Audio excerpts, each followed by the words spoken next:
Big pass Tamil season 9 அதிர வைத்த Arora. So என்னப்பா இது அரோரா எல்லாம் அதிர வச்சிருக்காங்களா அப்படின்னு வந்து கேட்டீங்கன்னா கண்டிப்பா அதிரத்தான் வச்சிருக்காங்க. அது வந்து வியக்கத்தான் வச்சிருக்காங்க. கடைசி நேரத்தில் மாற்றப்பட்ட தீர்ப்பு. அரோரா வெளியில வந்து என்ன சொன்னாங்க, சரி ஓவியா அவங்களுடைய வருகை எதற்கு அப்படியான விடயங்களை இந்த வீடியோல பார்க்கலாம். ஃபர்ஸ்ட் டைம் வந்திருக்கீங்க அப்படின்னா மறக்காம சப்ஸ்கிரைப் பண்ணுங்க. உங்களுடைய கேள்விகள் கருத்துக்கள் இருந்துச்சுன்னா கேளுங்க, அதை பத்தியும் நம்ம அடுத்த வீடியோல பேசலாம். அந்த பெல் ஐக்கானை கிளிக் பண்ணி போட்டு பாருங்க. ஓகே, ஃபர்ஸ்ட் வந்து அரோரா அவர்கள் வெளியில வந்து சில மக்கள் வந்து அரோரா அவர்களை வெளியில் அனுப்புங்க, அரோரா அவர்களை வெளியில் அனுப்புங்க, அரோரா அவர்களால அந்த இரட்டை வார்த்தைகள் இருக்கு அதெல்லாம் கேட்க முடியல பார்க்க முடியல அப்படியான விடயங்களை வந்து சொன்னாலும் என்னப்பா சொன்னாலும் அப்படின்னு இழுக்கிற அப்படின்னா அரோராக்கான சப்போர்ட் கூடி இருக்கான்னா கூடி இருக்கு. இது வந்து ஆதாரத்தோட நிரூபிக்கப்பட்டிருக்கு. இந்த விடயங்கள் பொதுவாக இந்த ஃபேமிலி ஆடியன்ஸ் இருக்குல்ல, ஸோ அவங்களுக்கு வந்து இதெல்லாம் தெரியாமல் இருக்கும்.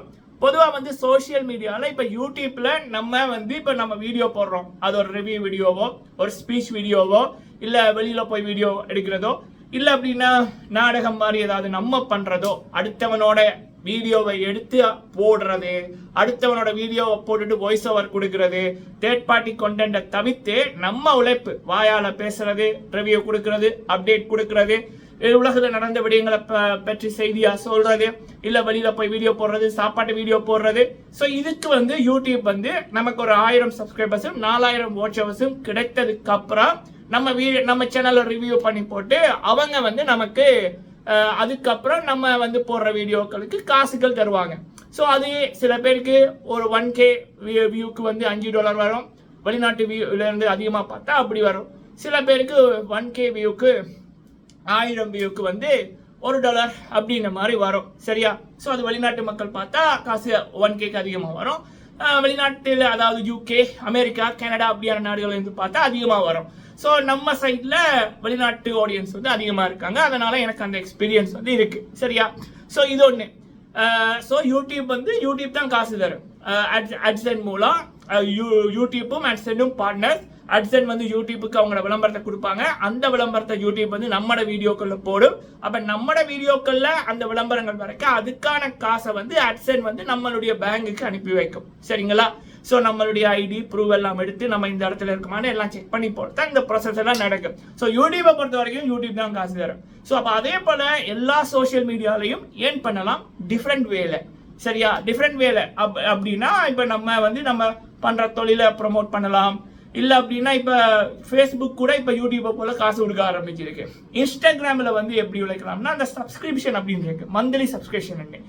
டிக்டாக்லையும் அப்படியான விடயங்கள் இருக்கு. அப்ப இன்ஸ்டாகிராம்ல மந்த்லி சப்ஸ்கிரிப்ஷன் அப்படின்னா இந்த அதுல இருக்கிற சில பேர் இந்த ஒரு குறிப்பிட்ட ஒரு 10,000 ஃபாலோவர்ஸோ 5,000 ஃபாலோவர்ஸோ தாண்டினதுக்கு அப்புறம் அவங்க வந்து அவங்களோட சேனலை வந்து இந்த சப்ஸ்கிரிப்ஷன் பண்ற மாதிரி மாத்திக்கலாம்.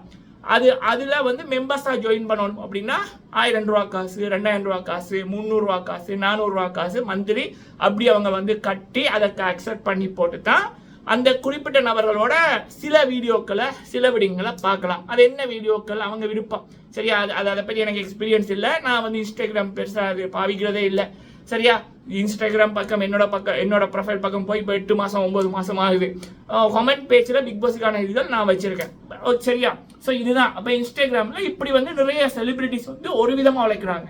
இன்னொரு விதமாக என்னன்னா இவங்க வந்து இன்ஸ்டாகிராமில் ஒரு 10,000 ஃபாலோவர்ஸை தாண்டினாலே வேற கம்பெனிகள் வந்து அவங்களோட ப்ராடக்டை கொடுத்து இதை நீங்க விளம்பரப்படுத்துறீங்களான்னு கேட்கும். அதுக்கேற்ற மாதிரி காசு கொடுக்கும். 10,000 ஃபாலோவர்ஸ் இருக்கிறவங்களுக்கே கம்பெனிகள் தேடும்னா 1 லட்சம் 2 லட்சம் 3 லட்சம் 4 லட்சம் 1 மில்லியன் ஃபாலோவர்ஸ் இருக்கிறவங்களை வந்து கம்பெனிகள் வந்து அப்படியே வந்து குவியும், அவங்களோட ப்ராடக்டை கொடுக்கும். மேம் சார் இதை வந்து நீங்க வந்து உங்களோட இதுல கொஞ்சம் விளம்பரப்படுத்தி விடுங்கன்னு.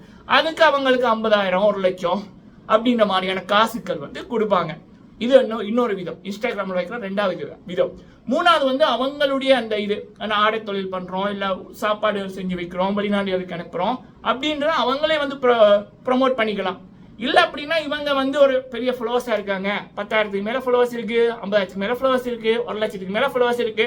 ஸோ அப்படி இருக்கிற பட்சத்தில் வேற சில கம்பெனிகள் டிரெக்டா அவங்கள சீஃப் கெஸ்ட் அழைப்பாங்க, வந்து நீங்க கடையை திறந்து விடுங்க, அப்படி பண்ணி விடுங்க, இல்லை எங்கட எவெண்ட்டுக்கு வாங்க, நீங்க ஸ்பீச் பண்ணுங்க, டான்ஸ் பண்ணுங்க, அவங்களோட துறைக்கு அழைச்சு அவங்களுக்கு 50,000 1 லட்சம் அப்படின்ற மாதிரி குறிப்பிட்ட மணித்தியாலங்களுக்கு கொடுப்பாங்க.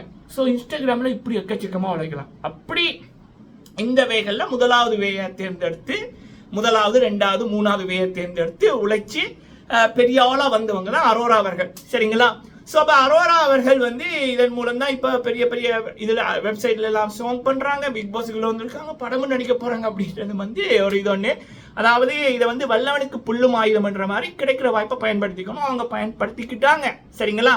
ஸோ அப்போ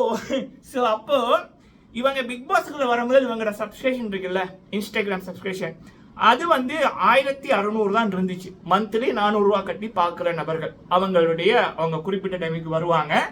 அப்போ அவங்களோட ஃபேன்ஸோட ஏதோ பேசுவாங்க, ஏதோ வேற எல்லாம் சொல்றாங்க, வேற எல்லாம் சொல்றாங்க. அதுக்குள்ள இதெல்லாம் அப்படின்னு நான் பார்க்காம பேசக்கூடாது இல்லை.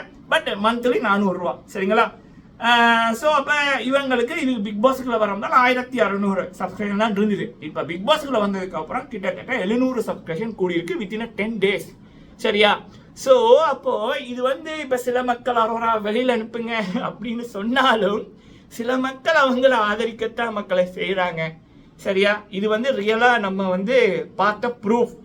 ஸோ அரோராக்கு இருக்கிற சப்போர்ட். சரி, இதை நீ ஏன் வந்து பேசுகிற அப்படின்னா, இப்போ இன்ஸ்டாகிராம்லயே இப்படி ஒரு சோஷியல் மீடியா இதுலயே இவங்களுக்கு இப்படி சப்போர்ட் இருக்குன்னா, பிக் பாஸ் ஷோவை பொறுத்த வரைக்கும் இந்த அரோரா என்ற நபரால் ஏதோ ஒரு ரீதியில் இந்த பிக் பாஸுக்கு வந்து ஒரு நெகட்டிவ் பப்ளிசிட்டியோ இல்லை பாசிட்டிவ் பப்ளிசிட்டியோ, பொதுவாக நெகட்டிவ் பப்ளிசிட்டின்றது பாசிட்டிவ் பப்ளிசிட்டியை விட மிக பெருசு.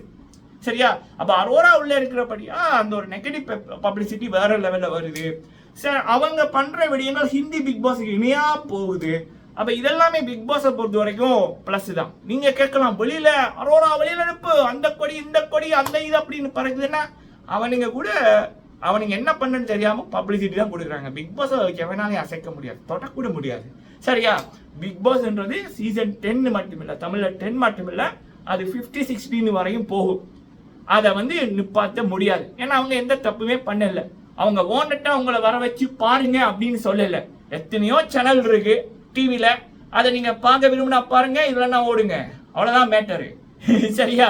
ஸோ நீங்க தான் போறீங்க, அவங்க உங்களை பிடிச்சு கட்டாயப்படுத்தல. அப்ப அவங்க மேல தப்பு இல்லை, உங்க மேலதான் தப்பு. அப்படின்றதுதான் இந்த சட்டமே சில விடயங்கள்ல இருக்கு. சரிங்களா?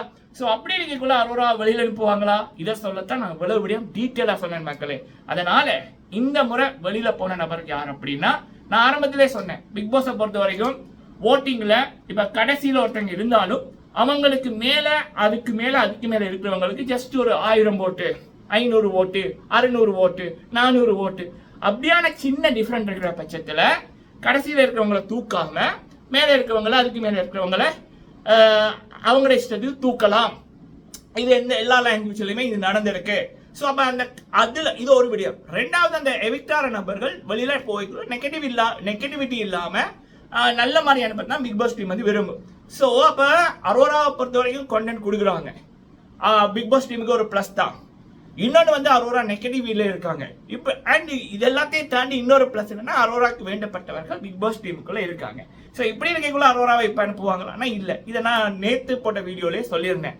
அப்போ இப்போ யாரு இந்த பிக் பாஸோட கண்டென்ட் கொடுக்காத நபர், அதே நேரத்தில் மக்களிடம் நல்ல பேர் எல்லாம் இருக்காங்கன்னா அப்சரா. ஸோ அப்சராவை வெளியில அனுப்பிட்டாங்க அப்படின்னு கிடைக்கப்படுற தகவல். அப்சரா வந்து கடைசிக்கு 2வது இடத்துல இருந்தாங்க. சரிங்களா? கிட்டத்தட்ட ஒரே மாதிரி தான், ஒரு 500-600 ஓட்டு தான் டிஃபரெண்ட். சரியா?